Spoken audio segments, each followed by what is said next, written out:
In the world of horology, certain timepieces transcend mere functionality to become legends. These iconic watches tell stories of innovation, elegance, and adventure.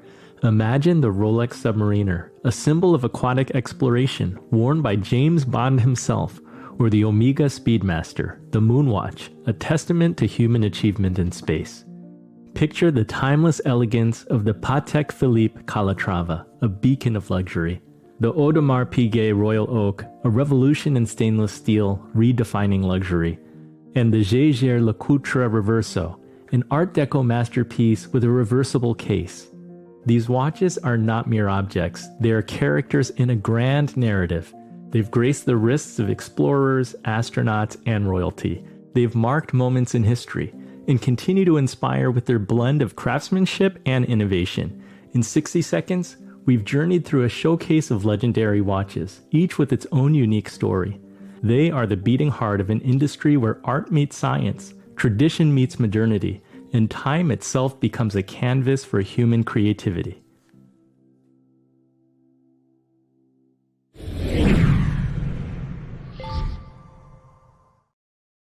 Ariel, you made reference to certain watches becoming popular. What makes a watch a legend in your eyes?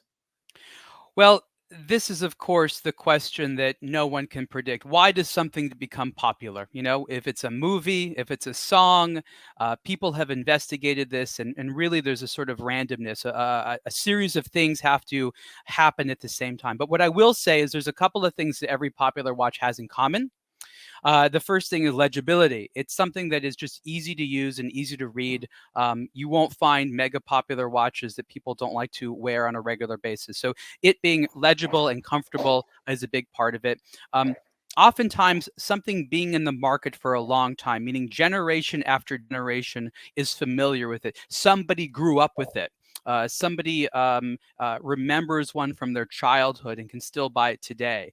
And that is also something which is important, is a product existing throughout someone's lifetime and maybe even in their family's lifetime, right? So the time that something has been in the market obviously has a big part to do with it.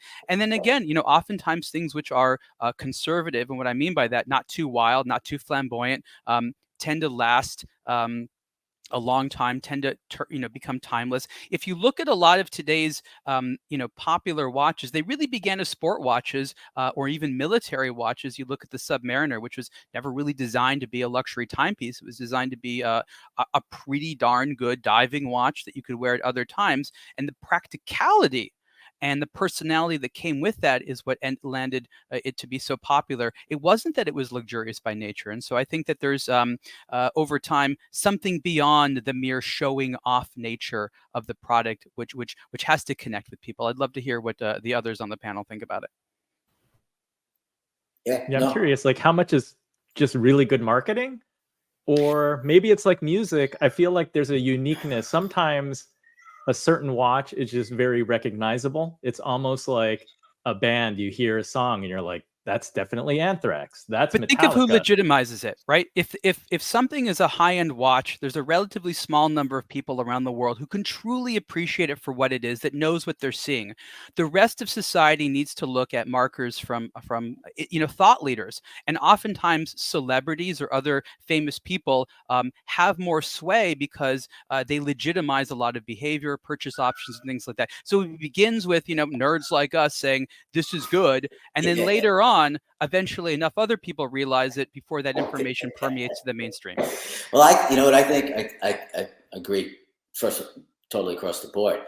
But I also used to sit at my bench, seeing every kind of timepiece, a lot of timepieces.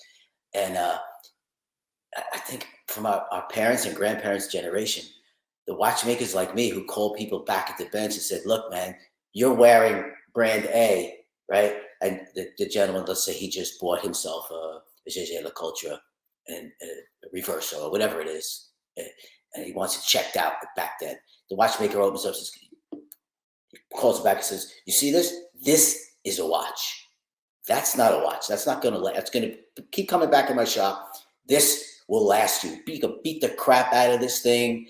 Go play polo all you want, bro, because it's kick-ass inside. As long as you like the outside, that's wonderful. And that has transcended into that generational thing where my grandfather had this, and it has that feeling, like I do for the Calatrava, which is what my father wore a Rolex and he wore a Calatrava. So Calatrava for me, and gave me a Calatrava for my bar mitzvah.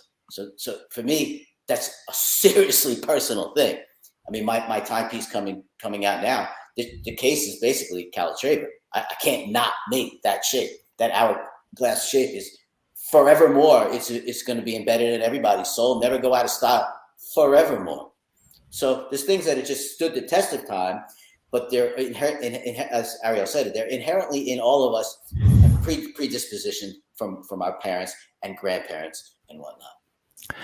Yeah, so I've been thinking about this too, because this is so important to collectors. What are we exactly buying? You know, it's a luxury piece, and absolutely we are looking for a feeling. But I think we can deconstruct a particular watch, and I wore the Explorer for that reason, because you know it's always been associated with Sir Edmund Hillary and the summit to Mount Everest. So I read a comment that I think really expresses what makes things iconic, and it's a little cynical, I will admit that, but basically what it said was uh, it's marketing that has been mythologized.